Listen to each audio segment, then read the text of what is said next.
So, Mo Meaning Mondays is finally getting to Chapter 2 of Jordan Peterson's Maps of Meaning, subtitled Three Levels of Analysis.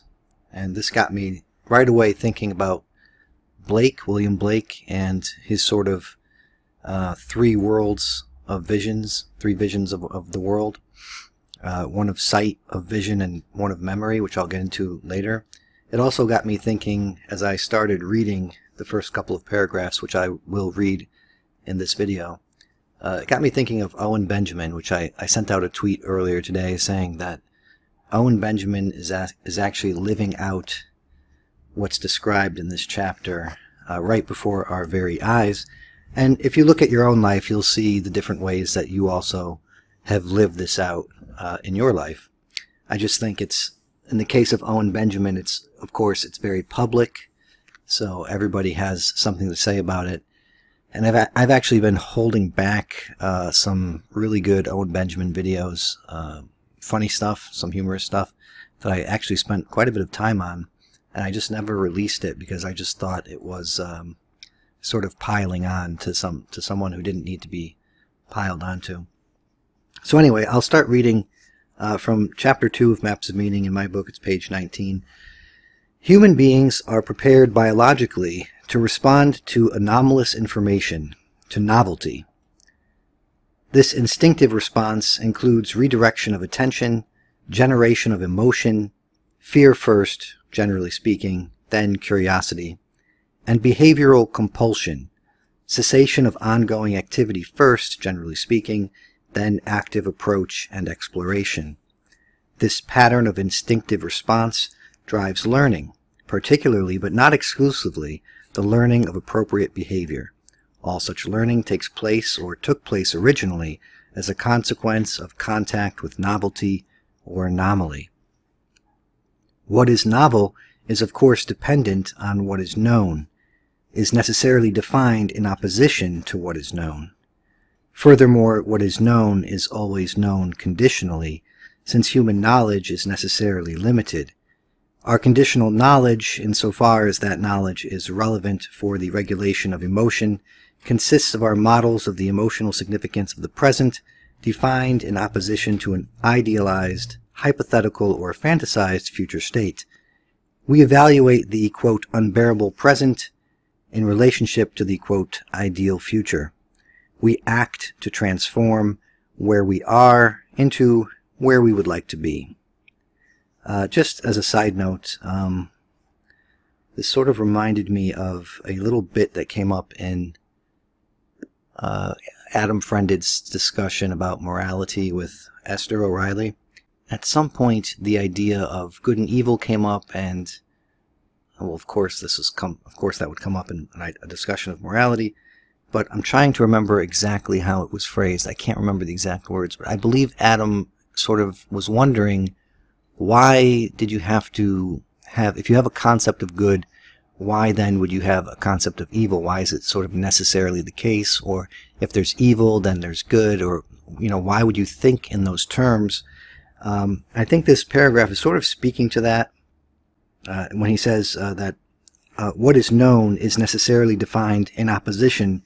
Well, he's talking about what is novel, of course, is dependent on what is known, is necessarily defined in opposition to what is known. So you have what Jung was fascinated by, this play of opposites. And if you look at our brain, you'll see sort of almost two opposite or opposing ways of being in the world. And so it's there, it's in our brains, on a physical level, if you're looking for it. Okay, so I'll get back to Maps of Meaning. When our attempts to transform the present work as planned, we remain firmly positioned in the domain of the known, metaphorically speaking. When our behaviors produce results that we did not want, however, that is, when we err, we move into the domain of the unknown, where more primordial emotional forces rule. Small-scale errors force us to reconstruct our plans, but allow us to retain our goals and our conceptualizations of present conditions. Catastrophic errors, by contrast, force us not only to reevaluate our means, but our starting points and our ends. Such reevaluation necessarily involves extreme emotional dysregulation. The domain of the known and the domain of the unknown can reasonably be regarded as permanent constituent elements of human experience, even of the human environment. Now, I want to make a little side note here, and I did take notes just so that I'm somewhat less scatterbrained and more guided in my discussion, but they're really just there so I don't forget to mention what I want to mention. So that sentence there struck me. The domain of the known and the domain of the unknown can reasonably be regarded as permanent constituent elements of human experience, even of the human environment. And what I wanted to emphasize and mention regarding that little sentence there is that, again, you have the divided brain. What I think comes up in a lot of Jordan's speaking, and I guess it's going to come up in this book more and more, is that there is a structure to being itself, to the universe, to reality, however you want to phrase that. See, there's another problem here, is we have a linguistic problem. We sort of have, we're working on an issue, and to solve it, we need to speak about it, and we are having trouble speaking about it because we need to invent a sort of new language to talk about this kind of stuff. And of course, philosophers have been doing this forever, and it's just, it's just something we have to struggle through. It's a sort of limitation that we have. So anyway, so there's a sort of structure to being itself that I believe Jordan refers to as the logos, and this is of course an ancient concept. And so, but I want to really relate it strictly to this sentence here. The domain of the known and the domain of the unknown, if you want to think about this in terms of the divided brain, the left hemisphere and right hemisphere, our brains have been adapted to the environment. So whatever is this logos, whatever is this underlying thing of reality, of being itself, we have adapted to it in some way or another, apparently with this divided brain. And we're not the only animals with this divided brain, so it sort of makes sense that this is some kind of evolutionary mechanism to adapt to reality. And so what the logos is in some way reflected in our very makeup, in our biological construction, if you will. And it seems to me very symbolic and very metaphorical. This goes back to an idea I've been working over, that we are literal metaphors. And so this sort of authorship of our reality it goes all the way down from the largest scopes or conceptions that we have of ourselves and our reality, all the way down, through through our bodies, through our cells, through our molecular makeup, down to the weirdness of quantum physics and so forth. There's a signature of the authorship of our being sort of all around us, and we are I think like fish in water in this way, that we don't recognize it anymore, and we're sort of blind to it. We're so saturated by this symbolism that we're blind to it, and it's kind of fascinating, and it's an idea I'm working through, and I'm just thinking out loud here through these videos. It's just something that occurs to me. So anyway, I'll move on. Regardless of culture, place, and time, human individuals are forced to adapt to the fact of culture, the domain of the known, roughly speaking, and the fact of its ultimate insufficiency as the domain of the unknown necessarily remains extant, regardless of extent of previous adaptation. Now, moving on to page 20 here, because I think it just flows well to finish this part, the sort of introduction to the chapter.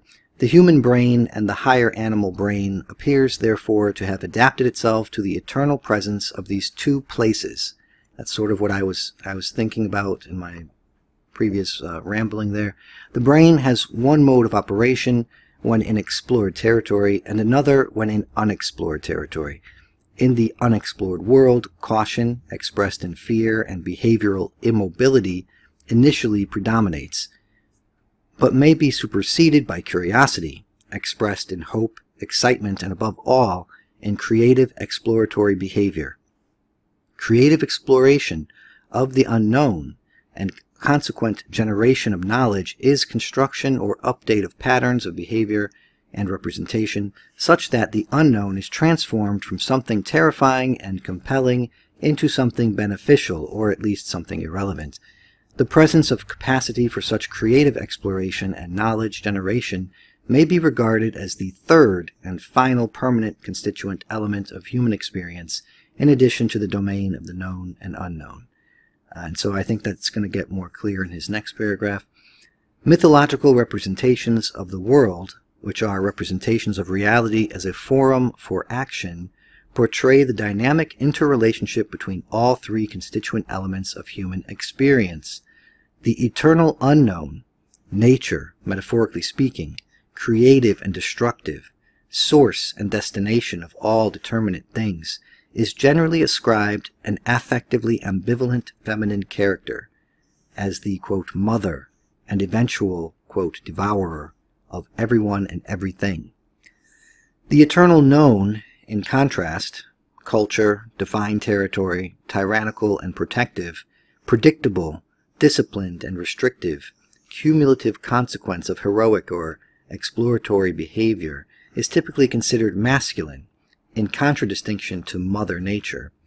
The eternal knower, finally, the process that mediates between the known and the unknown, is the knight who slays the dragon of chaos, the hero who replaces disorder and confusion with clarity and certainty, the sun god who eternally slays the forces of darkness, and the, quote, word that engenders cosmic creation. And so that's where I'm going to end the reading from Maps of Meaning. But I want to again emphasize where he leaves off there as the three levels of analysis, or these three pieces of being, and relate them back to William Blake's ideas, and again kind of look at it through a divided brain lens of Ian McGilchrist, which also relates to William Blake. So when he's talking about the known territory, that's your left hemisphere. And if you see in this picture, this is kind of an interesting little little drawing of the left hemisphere as being kind of orderly little boxes that people are in, the cubicles of the workspace, let's say. And on the other side is the unknown territory, the sort of living organic world, what he described, what gets termed as Mother Nature, the motherhood of creation and destruction. You can see in the picture that it's sort of just, grassy green hills and flowers and trees, and people just doing whatever they feel like doing instead of being boxed in their cubicles, hunched over at their desks. But then there's these bridges in between these two spaces in this doodle. And I guess they must represent the Corpus Callosum, and that, to me, from what I gather, it's what he last describes there as the knight that vanquishes the dragon, or the word, or what he also has described as the logos. And I find that kind of interesting. Is the Corpus Callosum the symbolic representation of the logos? And what's interesting in its physical representation, and this is something McGilchrist touches on, is that in an organ that is known to have this endless amount of connectivity, connections upon connections, the brain is just always just trying to make connections, all of a sudden you have this organ, the Corpus Callosum, or this piece of it that is that's known for inhibiting the connectivity of the brain. So its power is in its inhibitory, in its inhibition of our two hemispheres.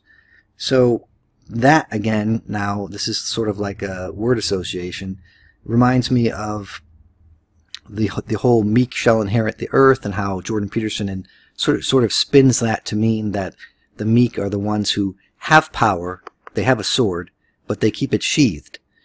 And so it's the sheathed sword, those who have power but choose not to use it, or maybe perhaps they are inhibiting themselves from using it, they're the ones who will inherit the earth. They're the ones who perhaps are going to navigate between the unknown and the known, the chaos and the order, the mother and the father archetypes. This sort of comes up in another book I've been reading and really enjoying, is the Introduction to Christianity by Ratzinger. And it sort of reminds me of, if you look at the left hemisphere, that's the god of the philosophers, and that's the logos of the Greeks, the Greek philosophers. And this is why when you look at the Gospel of John, he's trying to bring this Jewish belief system into this sort of Greek ideas, the Greek culture, the ascendant language and culture of his time, and so he's using the word logos, and so this is a huge kind of shift for the word logos, and it's moving it into the Jewish territory. So it's moving a Greek term logos into the Jewish belief system, and so it's becoming less Greek and more Jewish, which is interesting. But this is where a lot of errors and misinterpretations can come into place. He's not just taking a Jewish belief and making it more Greek, right? He's not making it more philosophical. He's sort of doing both at the same time. He's intersecting the two worlds, and by using this word at the beginning of his book. And so that's complicated. So there's the god of the philosophers. I would say that's the left hemisphere logos. That's just the ordering of the universe, a cosmic order. And then there's the right hemisphere. That's the god of faith, that we're perhaps Christians are more familiar with than the logos of the ancient Greeks philosophers. And likewise, Ratzinger sort of also parallels this with the historical Jesus that would be found on the left hemisphere, being very analytical and looking for things that we can prove in history. This came up with Adam Friended and Esther O'Reilly. But as Ratzinger points out, this sort of filter that you put on, this historical filter, filters out necessarily anything that can't be proven historically, and with these rigid historical means. And then you have so that's Jesus, the person, the historical person, that's left hemisphere. And then there's the Christ, which is the title Jesus takes upon himself, or is given to Jesus. And the Christ Messiah figure, that is I would place that in the right hemisphere. That's the imaginative, creative power of God, and the element of forgiveness, whereas as the historical Jesus might be remembered as suffering a punishment and judgment. That's left hemisphere. It's very judgmental. The right would be the forgiving nature of Jesus Christ and the loving nature of the Christ figure. Anyway, so does the Corpus Callosum represent in any way the Logos, or the Night, or the Word, or the Tao, or this way, the way in the Eastern sense? And Jesus also said he was the way. Is it navigating between the chaos on the right hemisphere and the order of the left? Another interesting thing that comes to mind is a quote from Carl Jung that in every chaos there is a cosmos, there's an order, and that reminds me of the yin-yang symbol, where you have these little white dot in the black section, little black dot in the white section. So there's sort of a mixing. There's never a pure one-sided thing, and I think Jordan Peterson often refers to anything that's sort of one-sided. That is the classic ideology that only tells you one side of the picture.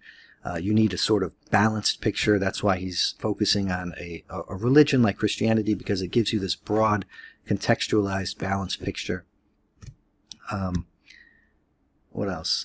Oh yeah, so another thing I was thinking about that struck me about this this passage and this idea that there are two opposing sides, the left hemisphere, right hemisphere, chaos, order, known, unknown, and so forth. And then this third thing, the Corpus Callosum, or the Night, or the Word, or Logos, that sort of mediates the way between, reminds me of our political structure in America, with the two houses, the House of Representatives and the Senate, and then you have the executive branch, the sort of president who has to sort of find his way between them. But of course, you know, this is like one of my friends who used to work for Google. Now he lives in Palm Beach and goes to that Mar-a-Lago club that Trump owns. Yeah, he was telling me one day that he was looking for a red Ferrari, and so when he started looking for the red Ferrari, all of a sudden he started seeing tons of red Ferraris.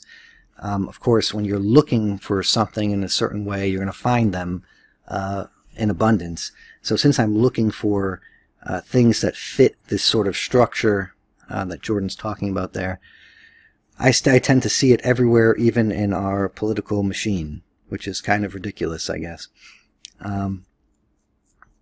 What else?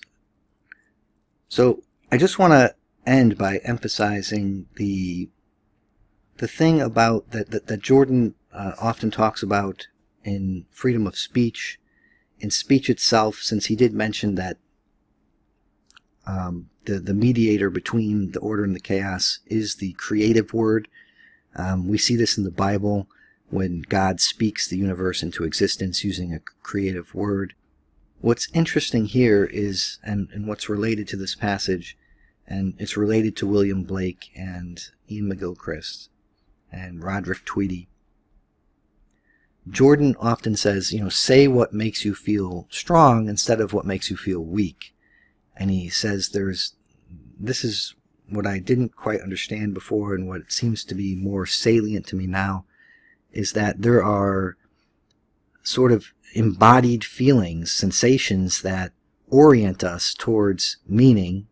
And, you know, Jordan has said this so many times, and I guess it never quite sunk in, you know, exactly the importance of what he's saying here, is that there is, you know, a very important thing about being embodied, about having a human body, having a mind that has this body. The body is orienting us, giving us feelings, emotional states, sensations that orient us towards different things, and using our speech and our bodies simultaneously. This is the unity that I was referencing back in my True Lies video, The Sickness of the Modern Mind. It's important that we're not just thinking of ourselves as our ego, our thinking mind that is disembodied, potentially, from our bodies, from our emotions and our feelings and our sensations. It's important that we have to be a unity, conceptualize ourselves as a unity, and just be a unity, because it's only then that you can speak and feel what you're saying is either making you stronger or weaker. You can feel guilt or innocence, and you'll know that you're oriented towards meaning, truth, and the good through your body, not just through some kind of logical reasoning.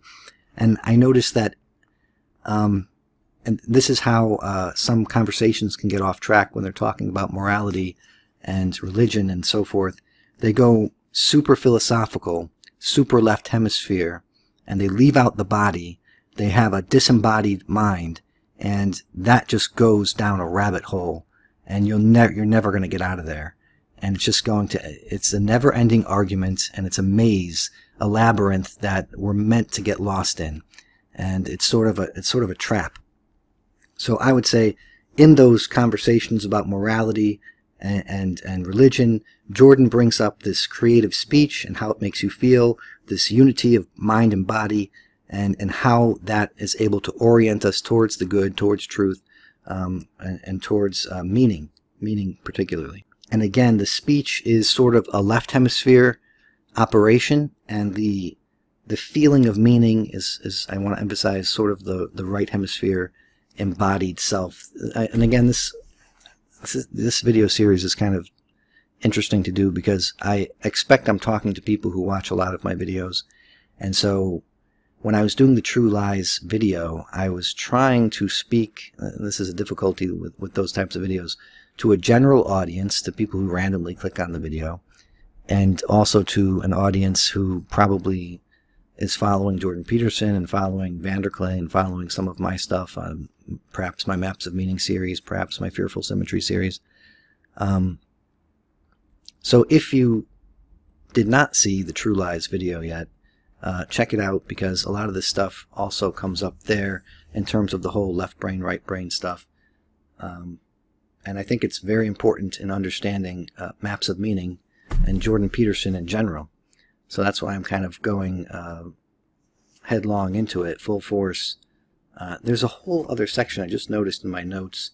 This is going on a little bit longer than I like these videos to go on, but what was I saying here in my notes? Oh, I was getting into a little bit more of Ratzinger, and this Ratzinger has an interesting, I don't know if I can explain it quite yet in this video. Maybe I'll wait until the next True Lies video. But he has some interesting things to say, far more interesting than I ever expected well, he wasn't quite a pope yet when he wrote the book, but for a former German pope, he has some really, I would say, wild things to say about the nature of reality. And he sort of brings you to some wild ends and also some conservative ends, and then he makes them meet in the middle, which again, I think is, I keep seeing the right hemisphere, left hemisphere action taking place there, and then the Corpus Callosum, he makes it meet. And of course, there's this is again the genius of Christianity. Everything seems to come together in Jesus Christ, and on so many different levels that it's unbelievable. It's unbelievable that this is accidental or an evolutionary, some kind of evolved religion that just kind of blobbed together. Anyway, so I think that's where I'll end this video. I'll save that Ratzinger stuff for my next True Lies video, where it might be more appropriate. Highly recommend his book, Introduction to Christianity, if you're reading Maps of Meaning. If you like this sort of video, please give it a like and subscribe. Thank you.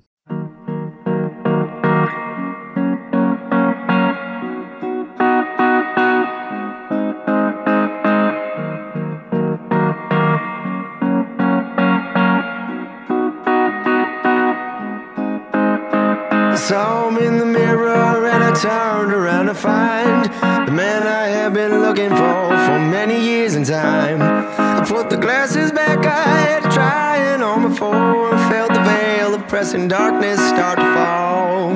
I looked into the truest eyes I'd ever seen before. He knew my every question, knew my every thought and more. I said, I wish you grant me knowledge, for with it I want to see, I want the access to infinity.